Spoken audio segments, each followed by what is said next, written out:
มึงสำเนียงเราอ้าวสวัสดีทุกคนครับไก่เราตะเยื่อนักเล่นเชียร์ปอนปลาโหนงนะก่อนนะร็อกแก้หมงานโดดก็โม่ปุ๋ยเราตะอันดับนั้นมูลงบ่นะตอนที่แควเฮนเจียวกรอกนะกรอกดูนัดดาเราตะเกียงเชียร์มันก็ใช้ดึกดาดพูดเพี้ยมองเลยนะใช้ดูหนุ่มบิวจุดรอยกันเลยนะแต่ตอนที่อย่างกับชุนกลอยก็ผู้จุดน้ำมันหอยมันเนี่ยอย่างกับฮันแนปมป่วยฮันแนแต่ละฮันแนปมคนป่วยดูโดดแต่นะจุดหมวยก็ชุบหมอกบรรยากาศแล้วนะการให้ตอนคุณเชียนกับหมูจอนะวันนี้มากินข้าวเหมือนเดิมครับเพื่อนๆวันนี้ก็ได้น้ำพริกปลาร้าต้มครับแล้วก็มีใบมะตูมหรือยอดมะตูมครับแล้วก็หมูสามชั้นทอดขมิ้นครับอร่อยๆครับแล้วก็นี่ใครเคยกินบ้างครับซุปมะม่วงครับมันจะออกเปรี้ยวๆนะครับอร่อยตัดเลี่ยนได้ดีมากครับมาข้อมากับเราได้เยอะอร่อยมากการแล้วกูชีได้ไพเดอร์ไลท์ได้แชร์กับมัวตาเราได้เยอะต่อคุณเชียนกับหมูจอนะการช่วยแฝงกรอกในใหญ่ลอนแกลนะพอกุยปานเจ้ากุยปานมางานนะตักใส่เลยครับนี่ก็ขึ้นเชียมกับเราต้องแฝงกรอกเนี่ยนะแฝงกรอกดูดาดนะนี่ก็ขึ้นเชียมที่ชื่อก็ได้คอมเมนต์นี่นะเนี่ยเอาลอนแกลอ้อเราได้เยอะ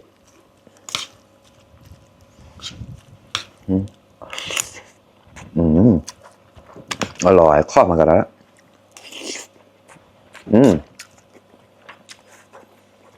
มาร็อกแกะน้ำพริกปลาร้าครับแจ่หมกเลยแตนเพื่อเราตะเยอะ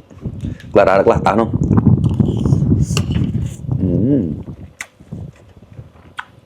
มาปุย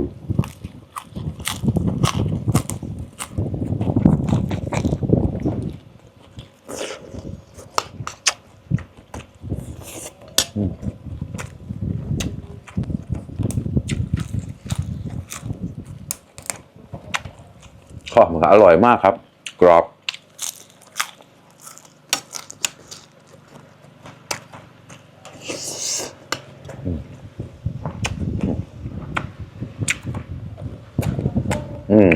ข้าวจุดเหมือนเบอร์จุดหมดแล้วนะประกาศแล้ว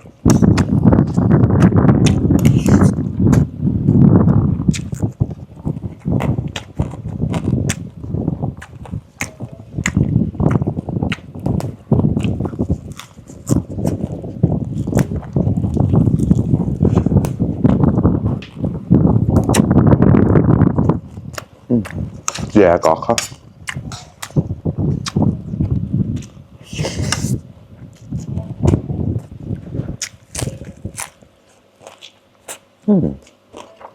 อร่อยมาก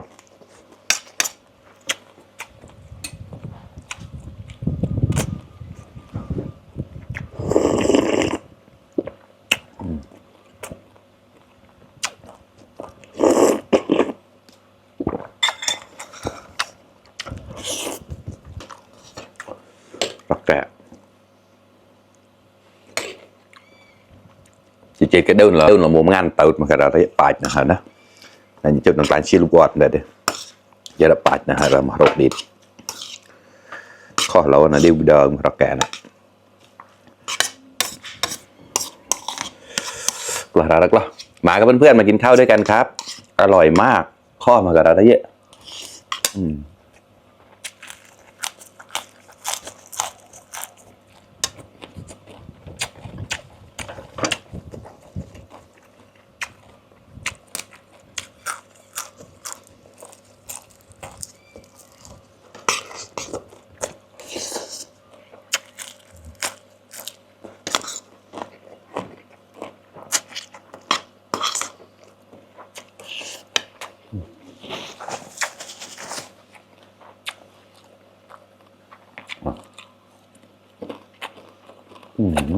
ปากมา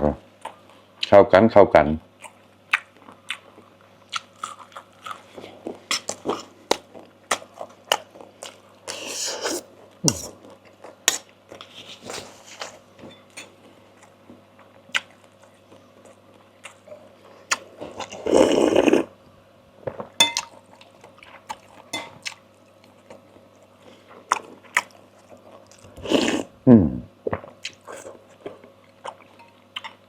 แกลกๆนะสดของประมาณ5 มื้อตามข้อมาครับ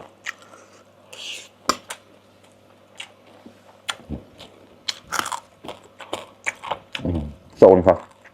งามเลย